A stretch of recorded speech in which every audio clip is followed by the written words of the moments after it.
recovery is contested because many people who are really against that biomedical, biodeterminist theory of mental illness say that, well, I wasn't sick, so therefore the word recovery is not appropriate for me. So like Professor Kathy Boxall, who is a guest lecturer on the lead units, one of the first things she said in her speech is that this isn't about recovery because I didn't recover. There's nothing wrong with me, so recovery is not a fitting word for me.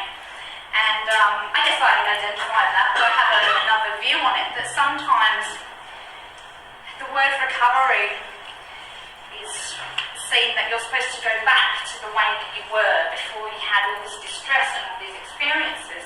And I would argue, for me personally, I certainly didn't go back to who I was 11 years before this journey happened, and I'd argue that a lot of us probably don't. So, recovery, rehabilitation, if your leg's been plastered, then yeah, you go back to how you were before, and that's the goal. But I think many clinicians are still in this mindset that they've got to get you back to a pre-morbid functioning, which is just an awful phrase. But I don't think a lot of us do go back, and for me, not only did I not go back to who I was before, but with everything that I've learned and everything I've experienced and all my personal growth and my development and my journey, I fought really hard to become who I am. And so if I could go back to recovering to who I was before, would I want to? I don't think I would. I'm quite happy with where I am. So there's this kind of concept in recovery that it's a linear process. So we start at one side of the line, and as we get better and more well, we graduate and we go up the line, and there's this complete sort of exponential journey where you just sort of start here, this is ill, and then you go up there and there's like this end point where once you've reached here, you're recovered. So it's a pretty reductionist kind of concept. I call it the linearity concept, but that's Phoebeism. It's just linearity is a real word, but the linearity concept is actually a mathematical thing, but I kind of extrapolated it to mental health. So it's just a Phoebeism, and you'll get your own isms probably after this course, and if you do the Lee as well, you'll get all your own isms. So the problem with this linearity concept is that our experiences mould us as we go along, and we're always growing. So you've probably seen these PowerPoint slides before, right? Here's the expectation, recover up there, and the reality for a lot of us is this kind of these exit and entry points, and it kind of looks more like that.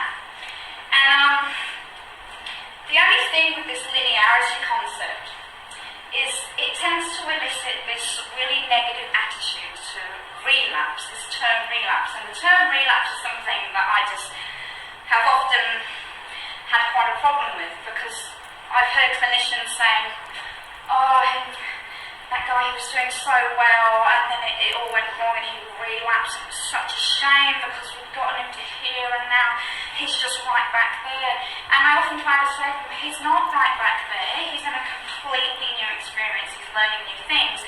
And relapse doesn't have to be this awful negative thing that we have to avoid at all costs. It's actually a learning opportunity. We're learning new things that we haven't encountered before. We're learning what might work, what doesn't work, what ended us up there. We're still growing. So I have this sort of theory that we're always going forward. The path to recovery is always in front of us.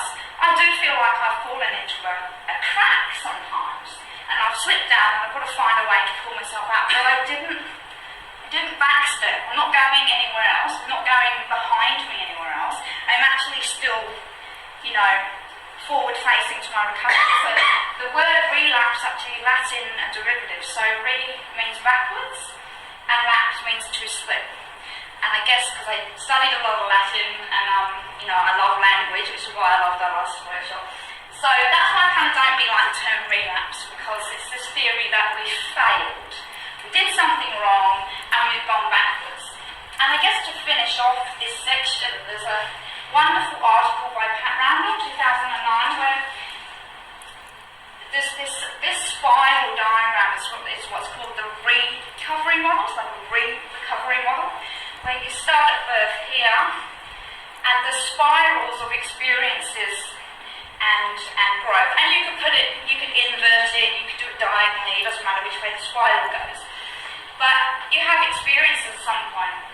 You're going to have a crisis, which they actually postulate is that's the opportunity, that's the learning there, and eventually your distress reduces.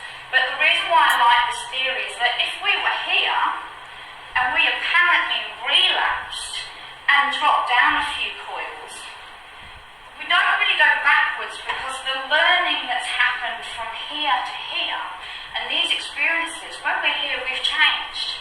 We've learned and we've grown.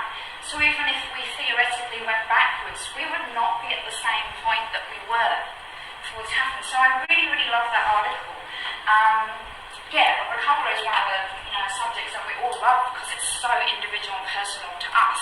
But there are great articles out there that you might want to read and really relate to. So I think that was pretty much how much time.